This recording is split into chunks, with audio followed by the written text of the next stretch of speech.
एक जंगल में एक महात्मा बहुत सालों से तपस्या कर रहा था। वह एक पेड़ के नीचे बैठकर अपनी तपस्या में मग्न था। उस जगह पर पानी की बाढ़ आ जाती है और सारे लोग इधर से उधर भाग रहे थे और यह महात्मा अपनी तपस्या में मग्न थे। इन्हें पता नहीं था कि बाढ़ आ चुकी है। जब एक आदमी वहां से भाग रहा था तो उसने इस महात्मा को देखा और इन्हें सावधान किया कि पानी की बाढ़ आ चुकी है। सारे लोग यहाँ से भाग रहे हैं, आप भी यहाँ से चले। तो उस साधु ने कहा कि तुम जाओ, मुझे भगवान बचा लेगा। कुछ देर बाद पानी महात्मा के गले तक आ गया। तभी वहां से कुछ लोग नाव में बैठकर भाग रहे थे। उन्होंने जब महात्मा को देखा तो उनसे कहा कि आप हमारे साथ नाव में बैठ जाओ, वरना आप डूब जाएंगे।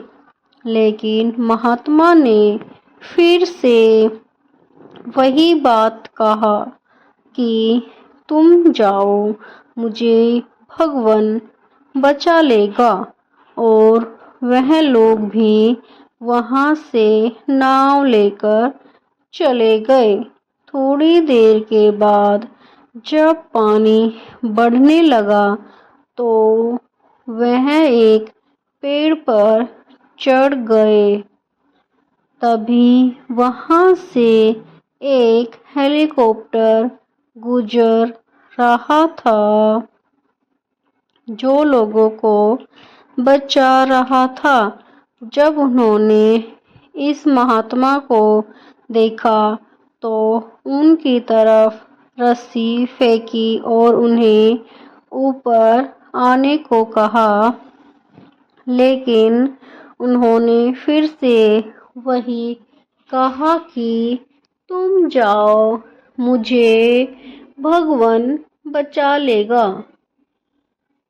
और वह हेलीकॉप्टर वाले भी वहां से चले गए। धीरे धीरे पानी बढ़ने लगा और वह पानी में डूबकर मर गया। जब वो मरने के बाद भगवान के पास पहुंचा तो उसने भगवान से कहा कि मैंने आपकी इतनी तपस्या की, इतना आपको रात दिन याद किया, आपने मुझे बचाया क्यों नहीं?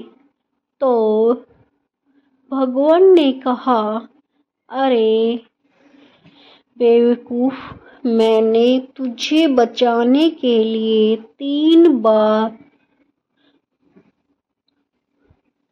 उन दिनों इंसानों को भेजा था। एक बार पैदल, दूसरी बार नाव लेकर और तीसरी बार हेलीकॉप्टर लेकर।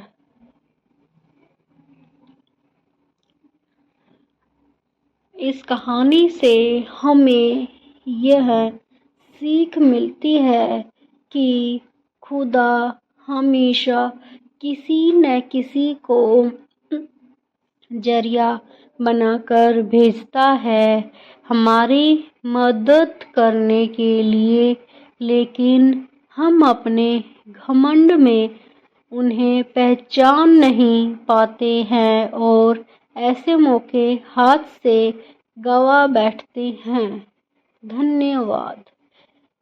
हमें यह भी शिक्षा मिलती है कि हमें भगवान में तो विश्वास रखना चाहिए, लेकिन अपने कर्म भी करना चाहिए। अगर हम कर्म नहीं करेंगे तो भगवान हमारा साथ कहाँ तक देंगे। धन्यवाद। अगर आपको स्टोरी अच्छी लगी हो तो